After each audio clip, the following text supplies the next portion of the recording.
ಇವತ್ತು ನಾನು ನನ್ನ ಫ್ಯಾಮಿಲಿ ಜೊತೆ ಡೆವಿಲ್ ಮೂವಿ ನೋಡೋಕ್ಕೆ ಹೋಗಿದ್ದೆ. Hi hello welcome back to my mini vlog. ಇಷ್ಟೇ ವಿಷಯ ಏನಂದರೆ ಹೊಸ್ದಾಗಿ ಬಂದಿತ್ತು ಟಿಶ್ಯೂ, ಸ್ವಲ್ಪ ಡಿಫ್ರೆಂಟ್ ಆಗಿತ್ತು ಎಲ್ಲ ಟಿಶ್ಯೂಗಿಂತ. ಸೊ ಅದಕ್ಕೆ ಎಲ್ಲ ಎತ್ಕೊಂಡು ಉಜ್ಜಾಡ್ತಾ ಇದ್ರು. ಇವತ್ತು ಡೆವಿಲ್ ಮೂವಿ ನೋಡೋಕೆ ಹೋಗಬೇಕಿತ್ತು. 7:30 ಶೋ ಇತ್ತು. 7 ಗಂಟೆ ಅಷ್ಟೇಗೆ ಪೂಜೆ ಮಾಡಬೇಕಿತ್ತು ಮನೇಲಿ, ಯಾಕಂದರೆ ವಾರ ಇತ್ತು ಇವತ್ತು. ಸೊ ನಾನು ನಮ್ಮಪ್ಪ ನನ್ನ ತಂಗಿ ಹೋದೋ. ಆ್ಯಕ್ಚುಲಿ ನಮ್ಮಮ್ಮ ಬರಲಿಲ್ಲ, ನಮ್ಮಮ್ಮಗೆ ಸ್ವಲ್ಪ ಕೆಲಸ ಇತ್ತು ಅಂತ ಹೇಳಿ. ಸೊ ಹೋಗಿದ ತಕ್ಷಣ ಟಿಕೆಟ್ ತೊಗೊಂಡು 7:30 ಶೋ ಸ್ಟಾರ್ಟ್ ಆಗಬೇಕಿತ್ತು. 7:15ಗೆ ಶೋ ಸ್ಟಾರ್ಟ್ ಆಗೋಯಿತು. ಸೊ ಮೂವಿ ಬಗ್ಗೆ ಹೇಳಬೇಕಂತ ಹೇಳಿದ್ರೆ ತುಂಬಾ ಚೆನ್ನಾಗಿತ್ತು. ನೆಕ್ಸ್ಟ್ ಲೆವೆಲ್ ಮೂವಿ ಅಂತೂ. ಸೊ ನಮ್ಗೆ ಇಷ್ಟ ಆಗಿದೆ ಏನು ಅಂತ ಹೇಳಿದರೆ, ಒಳ್ಳೆ ಮಾಲಲ್ಲಿ ಕೂಡ ಈ ಥರ ಸಿನಿಮಾ ಟಾಕೀಸ್ ಇದಲ್ವೇನೋ, ನಮಗಂತೂ ಅಷ್ಟು ಇಷ್ಟ ಆಗೋಯಿತು. ಯಾವ ಟಾಕೀಸ್ ಅಂತ ಗೊತ್ತಾಗಬೇಕು ಅಂತ ಹೇಳಿದರೆ ಲಾಸ್ಟ್ ವಿಡಿಯೋ ತನಕ ನೋಡಿ. ಸೊ ನಿಮಗೂ ಗೆಸ್ಟ್ ಮಾಡಿದ್ದೀರ ಅಂತ ಅಂದ್ಕೊಂಡಿದ್ದೀನಿ.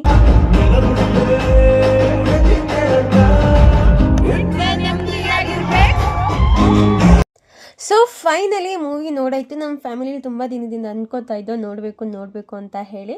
ಸೊ ಇವಾಗ ಗೊತ್ತಾಗಿದೆ ಅಂತ ಅಂದ್ಕೊಂಡಿದ್ದೀನಿ ಯಾವ ಟಾಕೀಸ್, ಯಾವ ಸಿನಿಮಾ ಟಾಕೀಸ್ ಅಂತ. ಸೊ ಯಾರೆಲ್ಲ ವಿಡಿಯೋ ನೋಡಿರೋ thank you so much, love you all. ಮತ್ತೆ ಸಿಗುವ ಇನ್ನೊಂದು